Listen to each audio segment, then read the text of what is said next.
Isang Philippine freshwater crocodile o kilala sa tawag na bukarot ang nasagip ng Department of Environment and Natural Resources o DNR, Metropolitan Environmental Office North sa katubigan ng Valenzuela City. Agad na dinala ang bukarot sa Biodiversity Management Bureau Wildlife Rescue Center para sa masusing obserbasyon at rehabilitasyon, gayon din ang angkop na pangangalaga sa buwaya. Natukoy na nasa maayos na kondisyon ang buwaya na tinatayang may haba na 7 talampakan at 3 pulgada at mayroon ding bigat na humigit kumulang 70 kilos.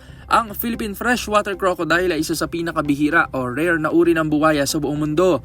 Kabilang rin ito sa critically endangered species kung saan tinatayang wala pang 250 mature individuals ang matatagpuan sa ligaw o pira-pirasong tirahan sa Hilagang Luzon at ilang bahagi pa ng Mindanao. Mahigpit ring pinoprotektahan ang mga bukarot sa ilalim ng Republic Act No. 9147 o ang Wildlife Resources Conservation and Protection Act of 2001 na nagbabawal sa panguhuli, pagpatay at ilegal na pag-alaga ng mga wildlife species. Nanawagan naman ang DNR sa publiko na iwasan ang panguhuli sa ganitong uri ng mga hayop at hinihikayat na agad ipagbigay alam sa mga otoridad kung may katulad na ganitong insidente.